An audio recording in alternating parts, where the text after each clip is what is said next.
Мы раньше получим приказ. Есть приказ. Подготовиться к совместным действиям. Совместным действиям готов. მოსკოვმა და მისკმა ერთობლივი სამხედრო წვრთნები დაიწყეს ბირთვული იარაღის საბრძოლო გამოყენებისთვის. ღონისძიებაში ბირთვული უზრუნველყოფის სამხედრო დანაყოფები არიან ჩართული, როგორც ერთი, ისე მეორე ქვეყნიდან.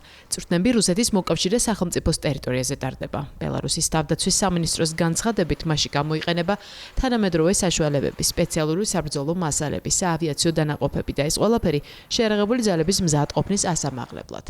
ხას უსვამენ, რომ ეს გეგმიური ღონისძიება, რომელიც მესამე ქვეყნის წინააღმდეგ მიმართული არ არის, რაშიც ეჭვი ეპარება უკრაინას, რომელიც პარტნიორებს მკაცრი რეაგირებისკენ მოუწოდებს, რადგან მიიჩნევენ, რომ რისკი შესაძლოა ნატოს ქვეყნებსაც შეექმნათ. კრემლი, რომელიც ბელარუსს ნატოს საზღვრებთან საკუთარ ბირთვულ პლაცდარმად აქცევს, ფაქტობრივად მსოფლიოში ბირთვული იარაღის გავრცელების ლეგიტიმაციას ახდენს.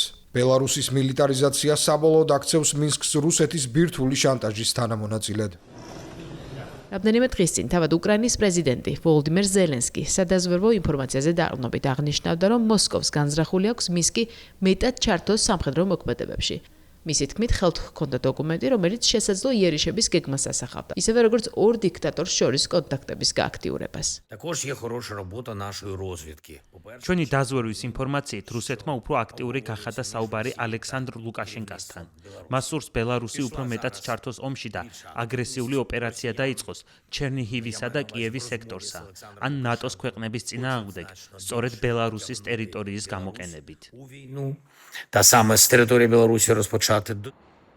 კიევის განცხადებები უგულვებელყვეს კრემლში, სადაც აღნიშნეს, რომ რუსეთს ნატოს ქვეყნებზე დარტყმები განზრახული არ აქვს და მცდარია კიევის წარმოდგენა იმის თაობაზე, რომ ეს ბელარუსის ტერიტორიიდან იგეგმება.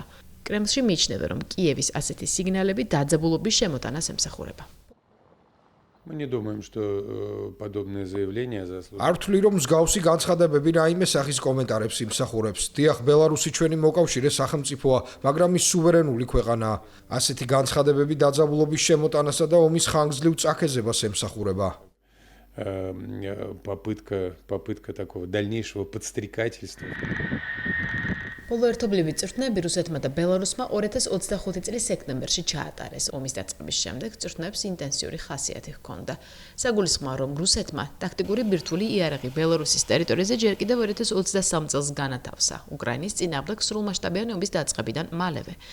იქვე აქვს განლაგებული სარაკეტო სისტემა ორეშნიკიც, რომლის გამოცდაც უკვე ჩატარდა და რომელსაც ბირთვული ქობინებით აღჭურვის რესურსიც გააჩნია.